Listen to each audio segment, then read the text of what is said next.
त्यांच्या मनात होता. पण एकदा ज्योतिरावांनी शिक्षणाचा प्रसार करत असताना फराट नावाच्या ब्रिटिश मॅडमनी त्यांना म्हणाले, मिस्टर फुले, मला शिक्षणाचा प्रसार करायचा आहे ना. So educate the woman first because if woman educate full house educate. पण तुम्ही लोक वुमेनला घराच्या बाहेर पडू देत नाही. सो बॅड मिस्टर फुले, सो बॅड मिस्टर फुले.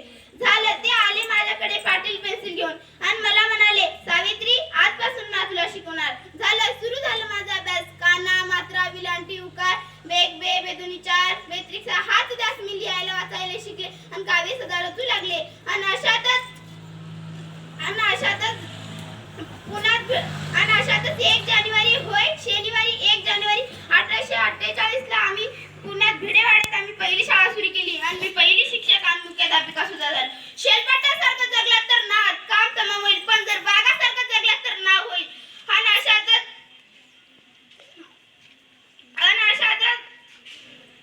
सामानाचा मात्र धर्म बुडाला म्हणून कोलेवीच सुरू होती. अहो, एखाद्या समाजातल्या माणसाने शिक्षण घेतल्यानं कोणता धर्म बुडतो?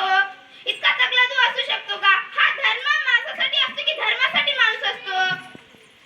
अहो, शाळेत शिकवायला जाताना चिखल फेकलं तरी मी सहन केलं, दुखलं तरी मी सहन केलं, शेण मारलं तरी मी सहन केलं. आता माझ्या सहनशीलतेचा अंत झाला होता. अचानक एक व्यक्ती येऊन मला म्हणाला, ए टवळी, कुठे निघाली? अगोदर माझ्या पोरीबाळींना शिकवण बंद कर.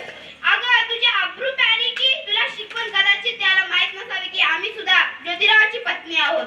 ते अशी संकावून त्याच्या कानाखाली लावली आणि पुन्हा म्हणाली, आज आलाय थोवाट फुटलं, पण जर पुन्हा आला तर तुझ्या रक्ताना इथली धरती रंगेल. स्त्री कोणत्याही जातीची किंवा धर्माची असो,